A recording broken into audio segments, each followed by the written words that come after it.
বৃহস্পতিবার শুরু প্রচার, ভোটারদের দাঁড়ে দাঁড়ে যাবেন প্রার্থীরা। মনোনয়নপত্র প্রত্যাহারের পর প্রকাশিত হবে চূড়ান্ত প্রার্থী তালিকা। ত্রয়োদশ জাতীয় নির্বাচনে না ভোট চালু, বিনা প্রতিদ্বন্দ্বিতায়ও জয় নিশ্চিত নয়, গুরুত্ব পাবে জনগণের সিদ্ধান্ত।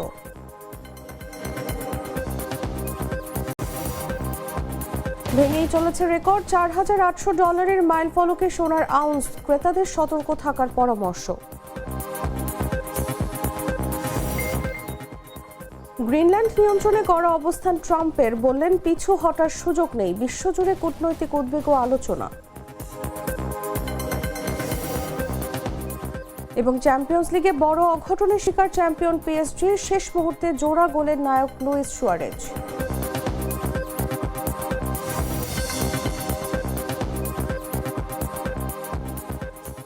এতক্ষণ শুনছিলেন সংবাদ শিরোনাম। দর্শক আমন্ত্রণ বেলা 11টার সংবাদে, সাথে আছে আমি তাসলিমা তিথি।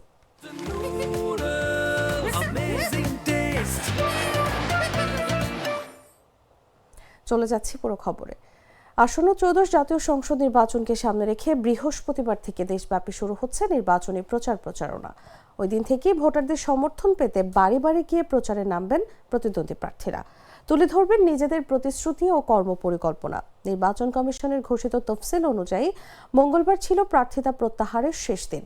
বুধবার প্রার্থীদের মধ্যে প্রতীক বরাদ্দ দেওয়া হবে। প্রতীক বরাদ্দের পর বৃহস্পতিবার থেকেই আনুষ্ঠানিকভাবে প্রচার চালাতে পারবেন প্রার্থীরা।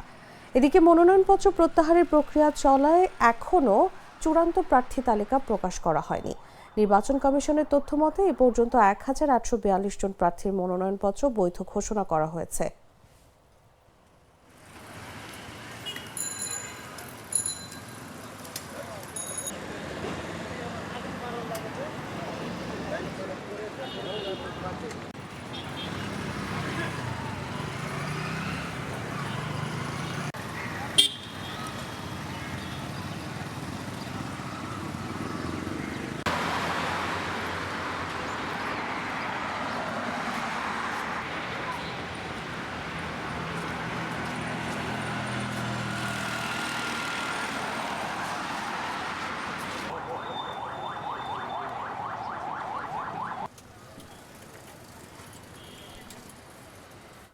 জাতীয় সংসদ নির্বাচনে না ভোটের ধারণা নতুন না হলেও আসন্ন ত্রয়োদশ নির্বাচনে এর প্রয়োগ হচ্ছে ভিন্নভাবে।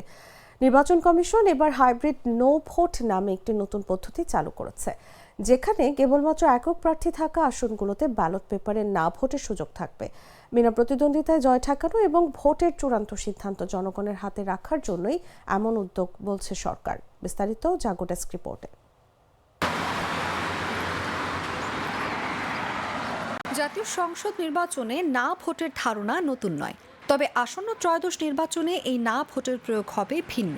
এবার নির্বাচন কমিশন যে প্রক্রিয়ায় না ভোট চালু করেছে সেটিকে বলা হচ্ছে হাইব্রিড নো ভোট। 2008 সালে নবম জাতীয় সংসদ নির্বাচনে না ভোটের বিধান চালু হয়েছিল প্রথমবারের মতো। পরের বছর আওয়ামী লীগ সরকারের আমলে সে না ভোটের বিধান নির্বাচন থেকে বাদ দিয়ে দেয়, যে কারণে বিএনপি জামায়াত জোটের অংশগ্রহণ ছাড়া 2014 সালের 5 জানুয়ারি যে নির্বাচন অনুষ্ঠিত হয়, সেই নির্বাচনে অর্ধেকের বেশি অর্থাৎ 153 আসনে আওয়ামী লীগের জোটের প্রার্থীরা বিনা প্রতিদ্বন্দ্বিতায় জয় পায়। নির্বাচন বিশ্লেষকরা বলছেন, আওয়ামী লীগ সরকার ক্ষমতায় এসে 2009 সালে না ভোটের বিধান যদি বাতিল না করত, তাহলে 2014 সালের নির্বাচন বিনা প্রতিদ্বন্দ্বিতার ভোট হতো না।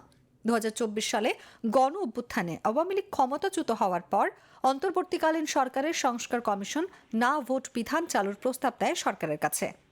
আমরা মনে করি যে বাস্তবায়ন প্রক্রিয়ার ক্ষেত্রে প্রধান এবং মৌলিক দায়িত্বটা, প্রাথমিক দায়িত্বটা রাজনৈতিক নেতৃবৃন্দের আপনাদের মধ্যে আলাপ আলোচনার মধ্য দিয়েই আমরা বিশ্বাস করি যে সমস্ত বিষয়ে আপনারা একমত হয়েছেন সেগুলো বাস্তবায়নের পথ আপনারা তৈরি করতে পারবেন এবং সেখানে জাতীয় ঐকমত্য কমিশন আনুষ্ঠানিক এবং অনানুষ্ঠানিকভাবে অনুঘটকের কাজ করবে। তবে এএমএম নাসির উদ্দিনের নির্বাচন কমিশন না ভোটের বিধান ফিরিয়ে আনলেও সেটি সব আসনের জন্য প্রযোজ্য হচ্ছে না এবারের নির্বাচনে।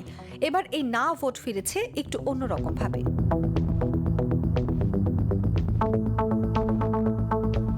মূলত জাতীয় সংসদের ৩০০ আসনের মধ্যে যেসব আসনে একজন মাত্র প্রার্থী থাকবেন, শুধু সেখানেই ব্যালট পেপারে না ভোট থাকবে। আর যেসব আসনে একাধিক প্রার্থী নির্বাচনী প্রতিদ্বন্দ্বিতায় থাকবে, সেসব আসনের ব্যালট পেপারে না ভোট থাকবে না। যে কারণে না ভোটের এই পদ্ধতিকে হাইব্রিড না ভোট বলা হচ্ছে। নির্বাচনে বিনা প্রতিদ্বন্দ্বিতায় জয়ী হওয়া ঠেকাতেই এই পদ্ধতি নির্বাচন কমিশন এই হাইব্রিড নো ভোটের পদ্ধতি চালু করেছে। অর্থাৎ একটি আসনে একজন প্রার্থী মানে তিনিই জয়ী হবেন এমনটি নয়, সেই ভোটের সিদ্ধান্ত থাকবে জনগণের হাতে। নিউজ ডেস্ক, জাগো নিউজ। বিশ্ববাজারে সোনার দাম লাফিয়ে লাফিয়ে বাড়ছে, তৈরি হচ্ছে একের পর এক রেকর্ড। বুধবার আন্তর্জাতিক বাজারে 1 আউন্স সোনার দাম $4,800 গণ্ডি ছাড়িয়ে গেছে। বাংলাদেশেও এর প্রভাব পড়েছে। দেশের বাজারে সর্বোচ্চ দামের নতুন রেকর্ড সৃষ্টি হয়েছে মাত্র 24 ঘন্টার ব্যবধানে। বাংলাদেশ জুয়েলার্স অ্যাসোসিয়েশন বুধবার ঘোষণা করেছে 22 ক্যারেট সোনার প্রতি ভরি দাম 2,44,128 টাকা, যা আগের দিনের রেকর্ডকে ছাড়িয়েছে। 21 ক্যারেটের দাম বেড়ে 2,32,988 টাকা এবং 18 ক্যারেটের দাম 1,99,746 টাকা নির্ধারণ করা হয়েছে। বিশ্ববাজারের তথ্য অনুযায়ী বুধবার বাংলাদেশ সময় সকাল 8:40 1 আউন্স সোনার দাম $4,837 পৌঁছেছে।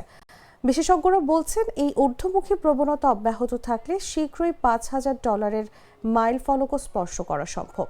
বাংলাদেশের বাজারে দাম বাড়ার সঙ্গে সঙ্গে ক্রেতাদের সতর্ক থাকার পরামর্শ দেওয়া হচ্ছে। সোনার এই চড়া মূল্য বিশ্বের অর্থনীতিতে সরাসরি প্রভাব ফেলছে।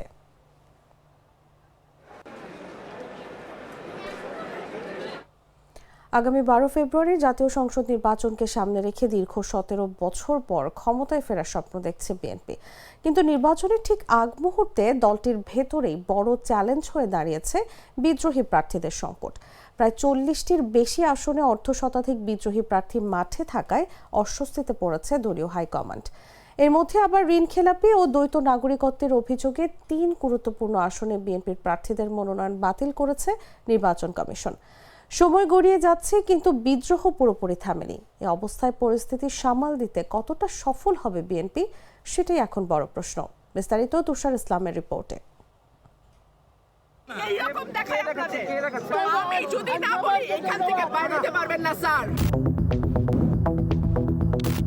আগামী 12 ফেব্রুয়ারি ত্রয়োদশ জাতীয় সংসদ নির্বাচন প্রচারণার ঢোল শিগগিরই পুরো দমে বাজবে। দীর্ঘ 17 বছর পর ক্ষমতায় ফেরার স্বপ্নে মাঠে নামছে বিএনপি। অনেকের চোখে এবার তারাই ফেভারিট, কিন্তু ঠিক এই মুহূর্তেই দলটির ভেতরে জন্ম নিয়েছে এক অদৃশ্য কিন্তু ভয়ঙ্কর লড়াই, বিদ্রোহী প্রার্থীদের যুদ্ধ। দলীয় সিদ্ধান্ত অমান্য করে এখনো প্রায় 40টি আসনে অর্ধশতাধিক বিদ্রোহী প্রার্থী ভোটের মাঠে অবস্থান করছেন। রুমিন ফারহানা, হাসান মামুনদের মতো পরিচিত মুখগুলো সরে না দাঁড়ানোয় অস্বস্তি বেড়েই চলেছে। এরই মাঝে মরার উপর খাড়ার ঘা হয়ে দাঁড়িয়েছে কুমিল্লা 4, কুমিল্লা 10 ও চট্টগ্রাম 2 আসনে বিএনপির গুরুত্বপূর্ণ 3 প্রার্থীর মনোনয়ন বাতিল করেছে নির্বাচন কমিশন, কারণ ঋণখেলাপি ও দ্বৈত নাগরিকত্ব। তফসিল ঘোষণার পর আসন ভিত্তিক প্রার্থী তালিকা প্রকাশ করতেই শুরু হয় বিদ্রোহ। দলীয় তথ্য মতে 52টি আসনে 91 জন বিদ্রোহী মনোনয়নপত্র জমা দেন। এমনকি 30 ডিসেম্বর সাবেক চেয়ারপারসন খালেদা জিয়ার মৃত্যুর দিনও 10 নেতাকে বহিষ্কার করা হয়।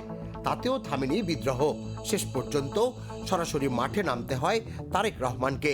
তার আশ্বাসে অন্তত 10 জন সরে দাঁড়ালেও যুদ্ধ এখনো শেষ হয়নি। বিএনপি বলছে বিদ্রোহীরা ফ্যাক্টর হবে না। আবার বাতিল হওয়া 3 আসনে উচ্চ আদালতে আইনি লড়াইয়ের প্রস্তুতিও চলছে। ব্যারিস্টার রুহুল কুদ্দুস কাজলের ভাষায় আইনি পথ এখনো খোলা। এখন দেখার বিষয়, একাধিকবার রাষ্ট্র ক্ষমতায় থাকা দলটি নির্বাচন পূর্ববর্তী সময়ে কিভাবে এবং কেমন করে এই পরিস্থিতি সামাল দেয়। তুষার ইসলাম, জাগো নিউজ।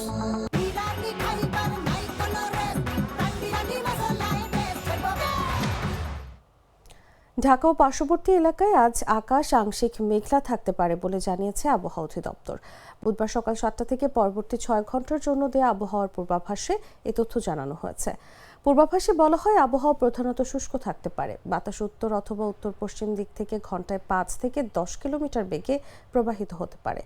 দিনের তাপমাত্রা অপরিবর্তিত থাকতে পারে। আজ সকাল 6টায় তাপমাত্রা ছিল 18.0 ডিগ্রি সেলসিয়াস এবং বাতাসে আর্দ্রতার পরিমাণ ছিল 76%।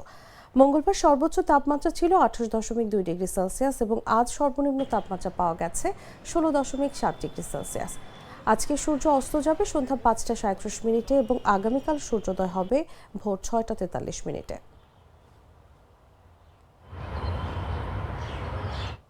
সিলেটের শাহজালাল বিজ্ঞান ও প্রযুক্তি বিশ্ববিদ্যালয় কেন্দ্রীয় ছাত্র সংসদ নির্বাচনের দাবিতে এবার ক্লাস পরীক্ষা বর্জনের সিদ্ধান্ত নিয়েছেন বিশ্ববিদ্যালয়ের সব বিভাগের শিক্ষার্থীরা। বিশ্ববিদ্যালয়টিতে মোট 28টি বিভাগ রয়েছে। মঙ্গলবার রাত থেকে আলাদা বিবৃতিতে ক্লাস পরীক্ষা বর্জন করতে থাকেন শিক্ষার্থীরা। মধ্যরাতে সর্বশেষ বিভাগ হিসেবে ক্লাস পরীক্ষা বর্জনের ঘোষণা দিয়ে বিবৃতি প্রকাশ করেন অর্থনীতি বিভাগের শিক্ষার্থীরা। শাকসু নির্বাচন স্থগিত করার প্রতিবাদ ও নিন্দা জানিয়ে বিবৃতি দিয়েছেন বিশ্ববিদ্যালয়ের একাধিক সামাজিক, সাংস্কৃতিক, স্বেচ্ছাসেবী ও আঞ্চলিক সংগঠন। এদিকে গতকাল দিনব্যাপী অবস্থান কর্মসূচির শেষ রাতে ক্যাম্পাসে বিক্ষোভ মিছিল বের করা হয়। বিক্ষোভ শেষে সমাবেশে রাত 8:15 সব বিভাগের শিক্ষার্থীদেরকে ক্লাস পরীক্ষা বর্জন করতে আহ্বান জানান আন্দোলনকারীরা। বুধবার দুপুর 12টায় সংবাদ সম্মেলন থেকে শাকসুর দাবিতে চলমান আন্দোলনের বিষয়ে চূড়ান্ত সিদ্ধান্ত নিয়ে পরবর্তী কর্মসূচির ঘোষণা দেবেন আন্দোলনরত শিক্ষার্থীরা।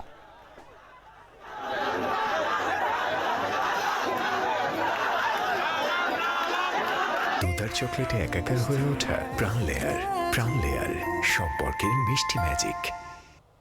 জানাবো আন্তর্জাতিক সংবাদ।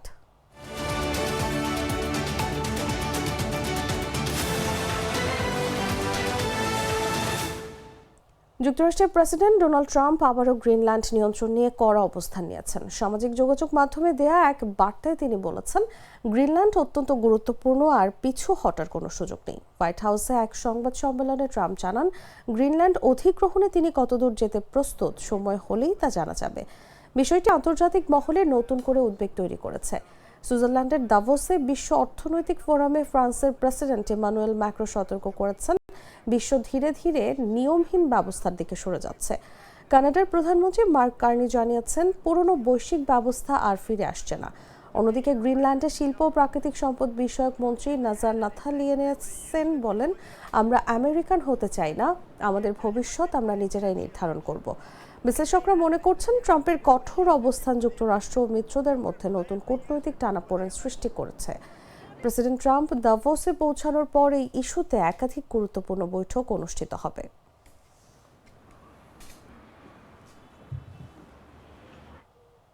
সংবাদ শেষ করব খেলার খবর জানিয়ে।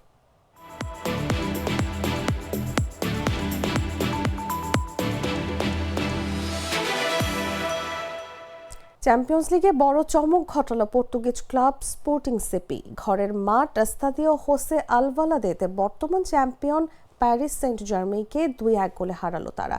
ম্যাচের নায়ক ছিলেন কলম্বিয়ান স্ট্রাইকার লুইস সুয়ারেজ, যিনি শেষ মুহূর্তে জোড়া গোল করে নিশ্চিত করেন ঐতিহাসিক জয়। প্রথমার্ধে দাপট দেখালো পিএসজি, কিন্তু তাদের একাধিক গোল বাতিল হয় অফসাইড ও ফাউলের কারণে। ম্যাচের 74তম মিনিটে স্পোর্টিংকে এগিয়ে দেন সুয়ারেজ। কিছুক্ষণ পর বদলি খোভিচা কাভারাৎস্কেলকি সমতা ফেরান। শেষ হাসি হাসে স্পোর্টিংয়ে। ম্যাচের শেষ মিনিটে ফ্রান্সিসকো ট্রিনকাওর শট গোলরক্ষক সামলাতে না পারায় সুয়ারেজ হেডে জয়সূচক গোল করেন। এই জয়ের ফলে স্পোর্টিং সিপি 13 পয়েন্ট নিয়ে পিএসজির সমান অবস্থানে পৌঁছেছে। লিগে 1 ম্যাচ বাকি থাকায় গোল ব্যবধানের কারণে তারা ষষ্ঠ স্থানে আছে, কিন্তু চ্যাম্পিয়ন্স লিগের গ্রুপে বড় দারুণ অবদান রাখল এই জয়।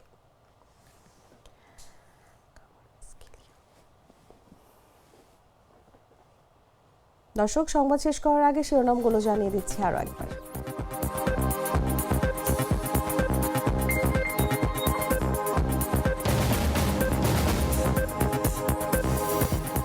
বৃহস্পতিবার শুরু প্রচার, ভোটারদের দাঁড়ে দাঁড়ে যাবেন প্রার্থীরা। মনোনয়নপত্র প্রত্যাহারের পর প্রকাশিত হবে চূড়ান্ত প্রার্থী তালিকা।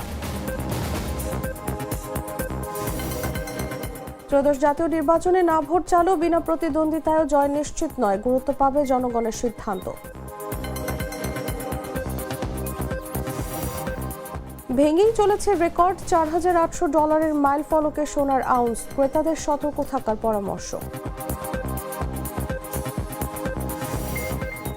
গ্রিনল্যান্ড নিয়ন্ত্রণে করা অবস্থান ট্রাম্পের, বললেন পিছু হটার সুযোগ নেই, বিশ্বজুড়ে কূটনৈতিক উদ্বেগ ও আলোচনা।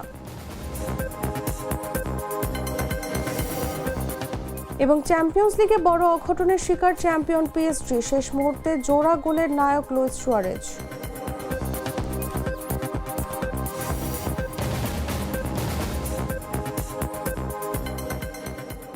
দর্শক, এই ছিল এখনকার মতো। এরপর দেখবেন দুপুর 1টা নিউজ। প্রতি মুহূর্তে সর্বশেষ খবর জানতে ভিজিট করুন jagunews24.com। ফলো করুন আমাদের ভেরিফাইড ফেসবুক পেজ এবং সাবস্ক্রাইব করুন জাগো নিউজের ইউটিউব চ্যানেল।